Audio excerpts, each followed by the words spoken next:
તો મિત્રો તમારું સ્વાગત છે મારી યુટ્યુબ ચેનલમાં. આજે આપણે વાત કરવાના છીએ પ્રધાનમંત્રી જનધન યોજના 2024 વિશે.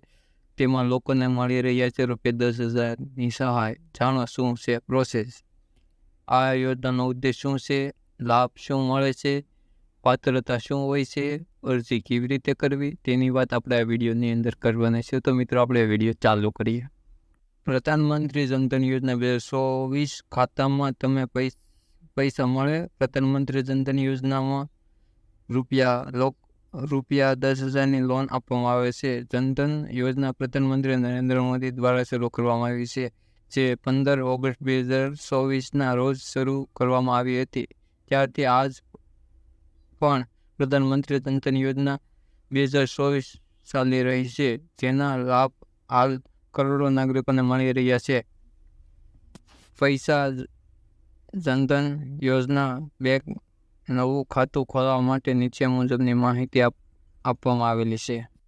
જો તમે પીએમ જનધન યોજના ખાતું ખોલાવવા માંગતા હોય તો નજીકની બેંકમાં જાઓ અને એક ફોર્મ લો.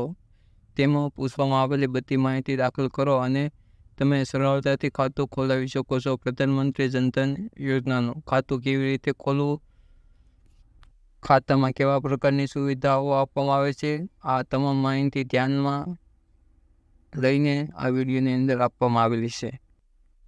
પ્રધાનમંત્રી જનધન યોજના 2024નો ઉદ્દેશ શું છે?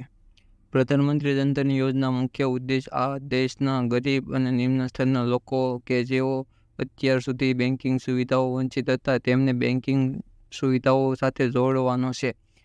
પીએમ જનધન યોજનાનો ઉદ્દેશ એ છે કે તમામ નાગરિકો પાસે જનધન ખાતું હોવું આવશ્યક છે, જેથી કરીને તેમને જનધન યોજનાને સંબંધિત કોઈપણ સુવિધા ઉપલબ્ધ થાય.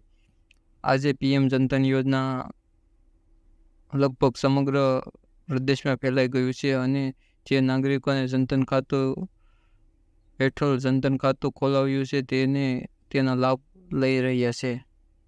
પ્રધાનમંત્રી જનધન યોજનાનું સંચાલન કોણ કરે છે? ભારતમાં પ્રધાનમંત્રી જનધન યોજનાનું સંચાલન આરબીઆઈ કરે છે. પ્રધાનમંત્રી જનધન યોજના 2024ના લાભો શું શું તમને લાભ મળવાપાત્ર છે? પીએમ જનધન યોજના 2024 ખાતામાં ઝીરો બેલેન્સ જેવી સુવિધા છે, જેના કારણે પૈસા જમા કરવામાં કોઈ સમસ્યા આવતી નથી. પીએમ જનધન યોજના ખાતામાં બેલેન્સ ઝીરો હોવા છતાં પણ જનધન ખાતું બંધ થતું નથી. પ્રધાનમંત્રી જનધન યોજના 2024 હેઠળ ખાતું ખોલાવનારને વ્યક્તિને અન્ય પ્રકારની સરકારી સુવિધાઓનો લાભ પણ મળી શકે છે. પીએમ જનધન યોજના હેઠળ જનધન ખાતું ખોલાવીને તમે ડેબિટ કાર્ડ જેવી સુવિધાઓ પણ મેળવી શકો છો.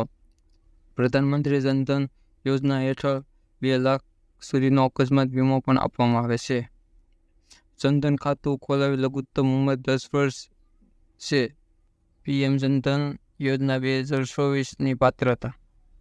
સૌ પહેલા ભારતનો નાગરિક હોવું ફરજિયાત છે. તમારે કોઈ સરકારી હોદ્દો ન હોવો જોઈએ. પ્રધાનમંત્રી જનધન યોજના ઉંમર ઓવરડ્રાફ્ટ સુવિધા મેળવવા માટે મહત્તમ વય મર્યાદા 65 વર્ષ નક્કી કરવામાં આવી છે. તમે કોઈપણ સરકારી નોકરીની નિવૃત્ત થયા નથી.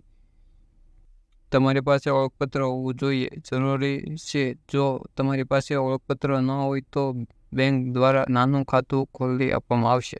જનધન યોજના માટે અરજી કેવી રીતે કરવી? પીએમ જનધન યોજના હેઠળ જનધન ખાતું ખોલાવવું છે તો જનધન ખાતાનું ફોર્મ તેઓએ નજીકની કોઈપણ બેંક અથવા ગ્રાહક સેવા કેન્દ્ર પર જઈને અરજીનું ફોર્મ અરજી ફોર્મ પૂછવામાં આવેલી તમામ માહિતી દાખલ કરો અને અરજી ફોર્મ સાથે ઉપયોગી દસ્તાવેજ જોડો અને તેની બેંક અધિકારીમાં સબમિટ કરો.